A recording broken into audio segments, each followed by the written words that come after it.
Noticias Caracol con Juan Roberto Vargas. Muy buenas noches. Luego de la intervención del gobierno a varias empresas prestadoras de salud por graves denuncias de corrupción, irregularidades administrativas y fallas en el servicio a los usuarios, el presidente Juan Manuel Santos advirtió esta noche que se acabó la guachafita en la salud. El presidente Juan Manuel Santos advirtió que su lucha contra la corrupción en el sector de la salud no termina, por eso anunció nuevas medidas. Por eso nuestra intención es conservar unas pocas EPS, pero que sean realmente fuertes, con los estándares más exigentes y que cumplan bien su función de administración de riesgo. Y anunció control de precios en más de 1000 medicamentos para proteger a los usuarios. Tristemente la corrupción se había hecho presente en diversos eslabones del sistema, pero estamos, como creo que le hemos demostrado, decididos a enfrentarla y acabar con ella. Y hoy podemos decir, con decisión y con firmeza, que se acabó la guachafita en la salud. La advertencia al sector de la salud fue hecha durante el homenaje al expresidente César Gaviria Trujillo, con motivo de los 20 años de la Constitución Política de Colombia. Ana Fabricia Córdoba, una de las líderes más reconocidas de los desplazados del Urabá, fue asesinada esta noche en Medellín. La mujer, que había denunciado amenazas de muerte, se desplazaba en un bus cuando fue atacada por un sicario. Hace 18 años. Ella era Ana Fabricia Córdoba, una mujer que había padecido como pocas la crueldad de la violencia. El 20 de agosto del 2010, durante un encuentro de víctimas, le contó a Noticias Caracol que su dolor había comenzado en la zona del Urabá, donde le asesinaron a su esposo, a un hijo y a otros parientes. A toda mi familia la sacaron de Churidó y la mataron en el Aracatazo, en Chigorodó. Y ahora llego siendo víctima más desplazada de lado a lado, llego aquí a Medellín y hace 3 años me matan un hijo en La Cruz, en Manrique. La mujer, que se había convertido en líder de los desplazados del Urabá y buscaba recuperar las tierras perdidas, fue asesinada cuando se desplazaba en un bus. En un comunicado, la Comisión Regional de Reparación y Reconciliación reveló que el pasado mes de abril denunció amenazas contra su vida. Las autoridades de Medellín se abstuvieron de hablar sobre el caso. Otra masacre se registró hoy en la zona metropolitana de Cúcuta. 5 personas fueron asesinadas por hombres armados que atacaron este vehículo con placas venezolanas cuando transitaba por una calle céntrica del corregimiento de La Parada, municipio de Villa del Rosario. La policía dijo que aún no hay claridad sobre los hechos ni sobre los móviles y hay que decir que en los últimos 9 días 26 personas han sido asesinadas en la capital de Norte de Santander y sus alrededores. Hay información de algunas personas que venían a pie, que iban con una gorra blanca. Tenemos algunas características que, como le digo, por la premura de los hechos y en el momento de investigación no se ha podido establecer. Estamos verificando si hay una retaliación interna, si hay una pelea con otros grupos. Las autoridades mantienen el control en el corregimiento de El Mango, en Argelia, Cauca, tras un ataque de las FARC que dejó 4 policías muertos. Varias casas ubicadas en los alrededores del cuartel de policía sufrieron cuantiosos daños por la explosión de artefactos que fueron lanzados por la guerrilla.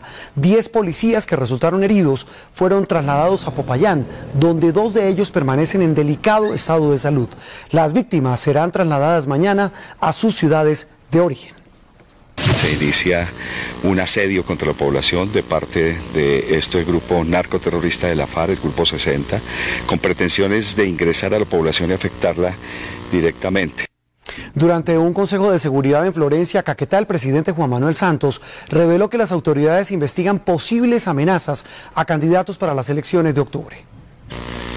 Hemos recibido información de unos casos aislados de posibles amenazas a algunos candidatos. A esos candidatos les recomendamos que sigan las instrucciones de las autoridades.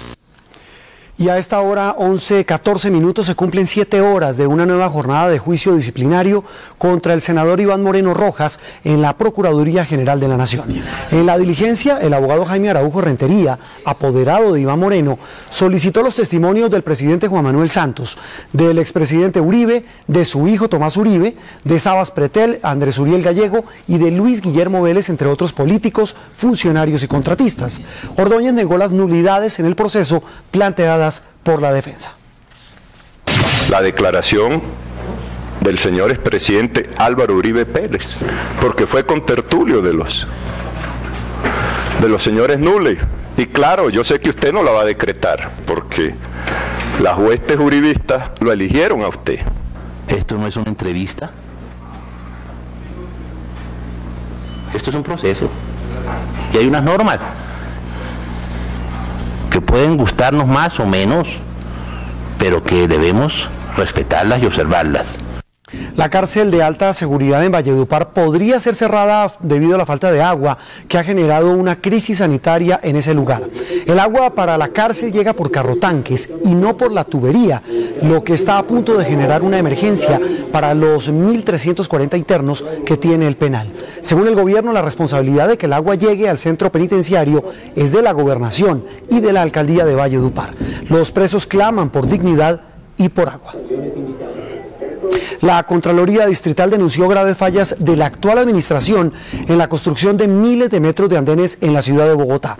Se trata de 128.000 metros cuadrados de andenes entregados por el IDU que tienen que ser destruidos. Según el Contralor de Bogotá, Mario Solano, esto le costaría más de 43.000 millones de pesos a los capitalinos. El funcionario aseguró que los contratistas no tuvieron en cuenta la previa instalación de redes de servicios públicos y anunció que iniciará un proceso de responsabilidad fiscal contra los responsables. Y a propósito de obras, el gobierno anunció que acabará con la entrega de millonarios anticipos a los contratistas para poner freno al despilfarro de los recursos públicos. El ministro del Transporte, Germán Cardona, explicó que de ahora en adelante el gobierno entregará como anticipo máximo el 10% del valor de la obra a los contratistas que ganen licitaciones, quienes van a tener que ejecutar los trabajos con recursos propios o préstamos bancarios. Agregó que el incumplimiento de los contratos se está volviendo reiterativo y dijo que el único que cumple es el Estado. Un grupo de hombres armados asesinó a 11 personas que recibían tratamiento en un centro de rehabilitación de alcohólicos y drogadictos en el estado de Coahuila, en México. A esta hora, más información del mundo en el Panorama Internacional de Noticias Caracol. Hoy se conoció que el presidente de Yemen, Ali Abdullah Saleh, tiene quemaduras en un 40% de su cuerpo y que uno de sus pulmones colapsó tras el ataque contra el Palacio Presidencial del viernes pasado. Entre tanto, aumenta la tensión en su país. 30 personas murieron durante choques entre fuerzas tribales y las autoridades, mientras que miles de manifestantes se reunieron hoy al frente del Palacio Presidencial para exigir la renuncia de Saleh. El ministro de la Presidencia de Brasil, Antonio Palocci, presentó su renuncia por el escándalo desatado tras conocerse el súbito aumento de su patrimonio en los últimos 4 años. La presidenta brasilera, Dilma Rousseff, ya aceptó su dimisión. Con el pueblo peruano. El presidente electo de Perú, Ollanta Humala, iniciará este jueves una gira por los países que integran Mercosur. Humala viajará a Brasil, Argentina, Uruguay y Paraguay. Las principales aerolíneas que operan en Argentina comenzaron a reanudar los vuelos que fueron cancelados por una nube de cenizas provenientes del volcán Puyehue en Chile. El tráfico aéreo en Brasil, Paraguay y Uruguay también se vio afectado por las cenizas.